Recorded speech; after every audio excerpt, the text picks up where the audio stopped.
जब घमंडी बेटे और बहू ने विदेश यात्रा के बहाने बूढ़ी माँ को हवाई अड्डे पर जलील करके उनका टिकट फाड़ दिया, तब उस पूर्व अधिकारी माँ ने अपना ऐसा खौफनाक दांव चला कि लालची बेटे का पूरा साम्राज्य ताश के पत्तों की तरह ढह गया। नमस्कार, मैं हूँ विवेक वर्मा और आप सुन रहे हैं वर्मा स्टोरीज। दोस्तों, एक माँ अपने बच्चों की खुशी के लिए अपना सब कुछ लुटा देती है, पर अपने अरमानों को मारकर अपने बच्चों के सपने सजाती है। लेकिन जब वही बच्चे बड़े होकर अपनी माँ को एक फटे हुए कागज की तरह कूड़ेदान में फेंकने की कोशिश करते हैं, तब क्या होता है। आज की कहानी उस ठंडे और खौफनाक न्याय की है, जब एक पढ़ी लिखी और स्वाभिमानी माँ ने आंसुओं की जगह कानून का सहारा लिया और अपने लालची बेटे को ऐसा सबक सिखाया जिसकी गूंज उसकी रूह तक को कपा गई। दिल थामकर सुनिएगा, क्योंकि यह कहानी हर उस इंसान के लिए एक सीख है जो बड़ों की खामोशी को उनकी कमजोरी समझता है।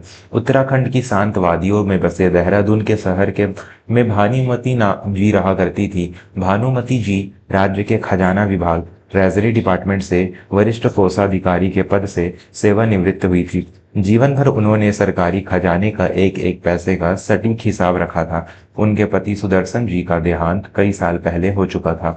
भानुमती जी का देहरादून के एक पॉश इलाके में अपना एक बड़ा सा घर था और उनके पास अच्छी खासी पेंशन और बचत थी। उनका इकलौता बेटा था उत्कर्ष। उत्कर्ष को उन्होंने दुनिया की सबसे अच्छी शिक्षा दी थी।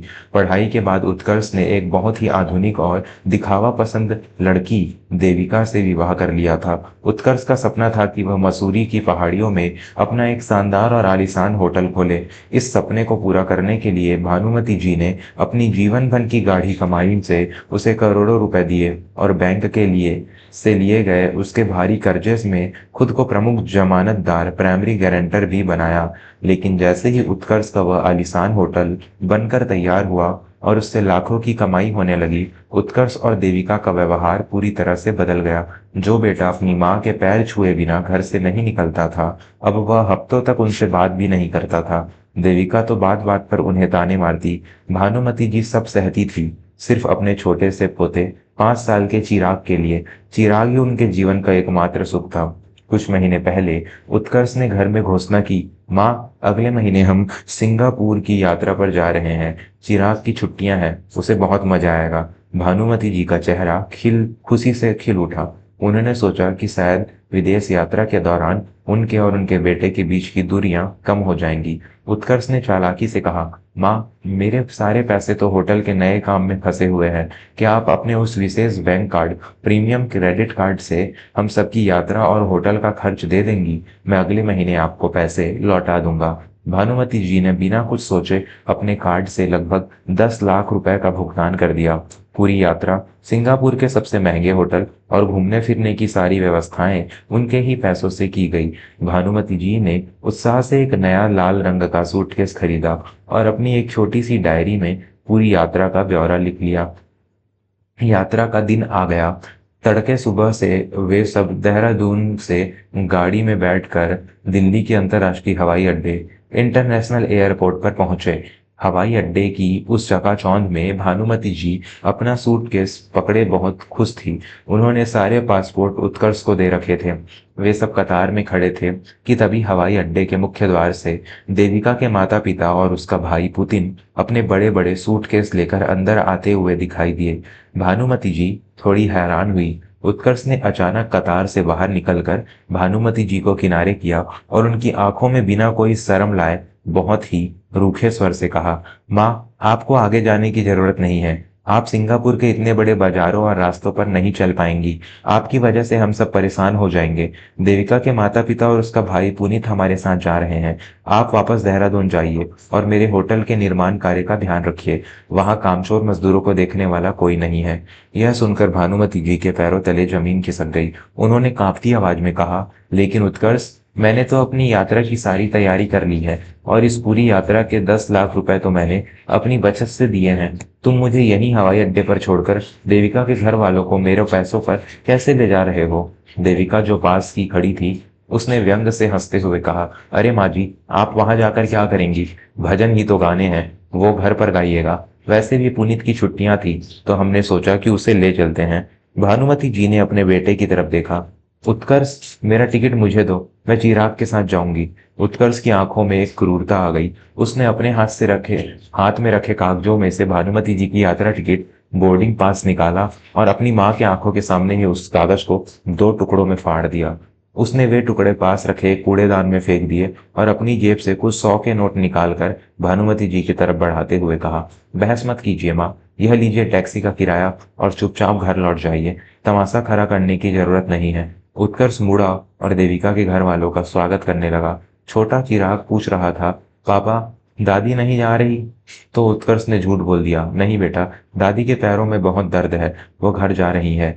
भानुमति जी वही टर्मिनल की उस ठंडी हवा में खड़ी रह गई। उनके आसपास से लोग गुजर रहे थे।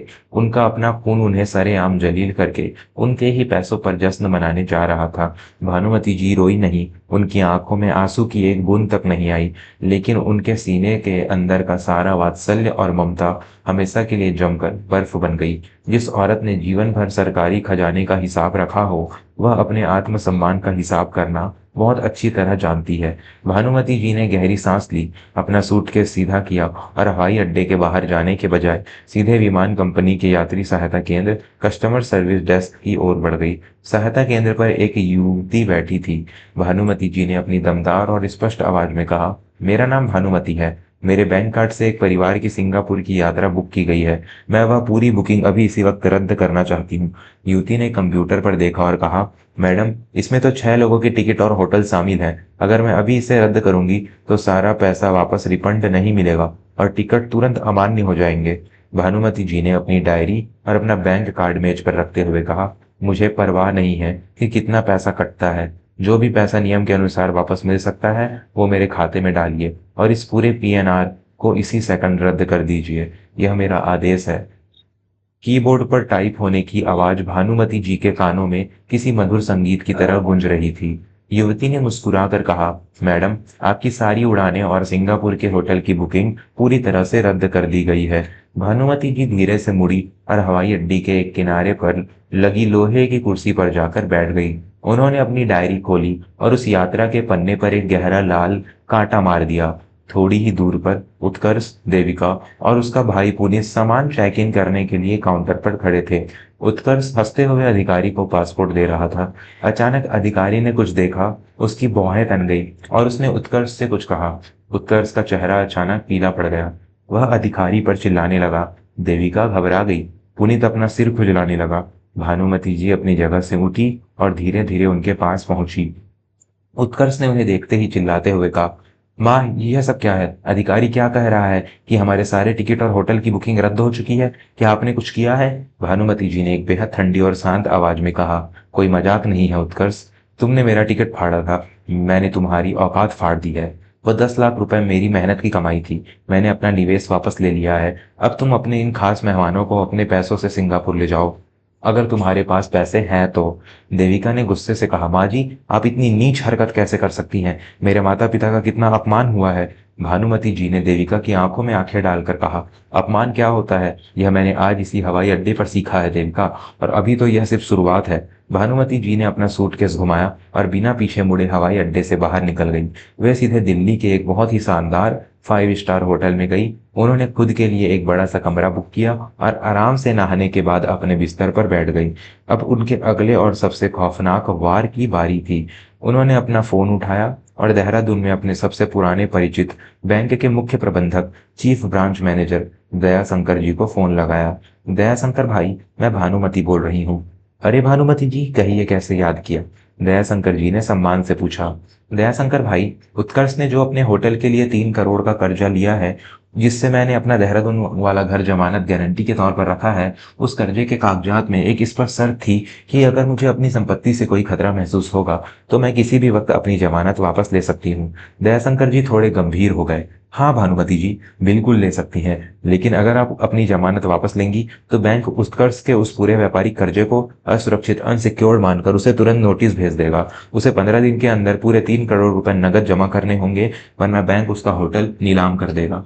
भानुमति जी की आंखों में एक ज्वाला दहक रही थी। बिल्कुल दयाशंकर भाई, मेरी जमानत अभी इसी वक्त रद्द कर दीजिए, और उत्कर्ष के पास जो मेरे खाते से जुड़े 2 अतिरिक्त कार्ड, एड ऑन कार्ड्स हैं, उन्हें हमेशा के लिए ब्लॉक कर दीजिए। ठीक है भानुमति जी, मैं अभी कानूनी प्रक्रिया शुरू करता हूँ। फोन कटने के बाद भानुमति जी ने चैन की सांस ली। उन्होंने 2 दिन दिल्ली के उस आलीशान होटल में अपने लिए समय बिताया। उन्होंने स्पा लिया, अच्छा खाना खाया और अपनी उस आज़ादी का जश्न मनाया जो उन्होंने इतने सालों बाद महसूस की थी। तीसरे दिन भानुमति जी वापस देहरादून अपने घर पहुंची। जब उन्होंने घर का दरवाजा खोला तो देखा कि पूरा घर अस्त व्यस्त था। उत्कर्ष, देविका और उसके माता पिता सोफे पर मुंह लटकाए बैठे थे। उनका सारा अहंकार मिट्टी में मिल चुका था। हवाई अड्डे से बेइज्जत होकर उन्हें वापस लौटना पड़ा था क्योंकि उत्कर्ष के सारे कार्ड ब्लॉक हो चुके थे और उसके पास नए टिकट खरीदने के पैसे नहीं थे। भानुमति जी को देखते ही उत्कर्ष गुस्से से आग बबूला होकर उनकी तरफ बढ़ा। आपकी हिम्मत कैसे हुई घर में घुसने की? आपने हमारी इज्जत मिट्टी में मिला दी। देविका के घर वालों के सामने मेरा तो जो तमाशा बना है उसका अंदाजा है आपको? भानुमति जी ने अपने पर्स से बैंक का एक बड़ा सा लिफाफा निकाला और उसे उत्कर्ष के मुंह पर दे मारा। उन्होंने अपनी दमदार और कड़क आवाज में कहा, तमाशा तो अब शुरू हुआ है उत्कर्ष, जरा इस कागज को पढ़ो। उत्कर्ष ने कांपते हाथों से वह नोटिस पढ़ा। नोटिस पढ़ते ही उसके पैरों तले जमीन खिसक गई। उसका चेहरा ऐसा हो गया जैसे किसी ने उसका सारा खून चूस लिया हो। देविका ने घबराते हुए पूछा, क्या है इसमें उत्कर्ष? उत्कर्ष हकलाते हुए बोला, बैंक बैंक का नोटिस है। माँ ने होटल के कर्जे से अपनी जमानत वापस ले ली है। बैंक ने 15 दिन के अंदर पूरे 3 करोड़ रुपए मांगे हैं, वरना वो मेरा होटल सील कर देंगे। यह सुनते ही देविका और उसके माता पिता के प्राण सूख गए। देविका दौड़कर भानुमति जी के पैरों में गिर पड़ी। माँ जी, हमें माफ कर दीजिए, हमसे बहुत बड़ा पाप हो गया। हम उस दिन हवाई अड्डे पर अंधे हो गए थे। कृपया अपनी जमानत वापस मत लीजिए, हमारा सब कुछ लूट जाएगा। हम सड़क पर आ जाएंगे माँ जी। उत्कर्ष भी फूट फूट कर रोने लगा। माँ, मैं तुम्हारा इकलौता खून हूँ, मुझे बर्बाद मत करो। मैं वो 3 करोड़ रुपए कहाँ से लाऊंगा? मेरा पूरा जीवन खत्म हो जाएगा। भानुमति जी का दिल अब किसी चट्टान से भी ज्यादा कठोर हो चुका था। उन्होंने बड़ी ही घृणा से अपने पैर पीछे खींच लिए। खून? जिस दिन तुमने मुझे एक लावारिस की तरह हवाई अड्डे पर छोड़कर अपने इन खास मेहमानों को मेरी ही कमाई पर ले जाने का फैसला किया था, उसी दिन तुमने साबित कर दिया था कि तुम्हारे अंदर मेरा खून नहीं, सिर्फ लालच दौड़ता है। भानुमति जी ने दरवाजे की तरफ इशारा करते हुए कहा, यह घर मेरा है। अपना सामान उठाओ और अपने इस आदरणीय मेहमानों के साथ अभी इसी वक्त मेरे घर से बाहर निकल जाओ। और हाँ, वो 3 करोड़ का कर्जा तुम्हारा है, तुमने ऐस की है तो चुकाओगे भी तुम ही। मेरी संपत्ति पर अब तुम्हारा कोई अधिकार नहीं है। उत्कर्ष और देविका रोते बिलखते रहे, गिड़गिड़ाते रहे, लेकिन भानुमति जी ने एक न सुनी। उन्होंने सुरक्षा गार्ड को बुलवाकर उन्हें धक्के मारकर अपने घर से बाहर निकाल दिया।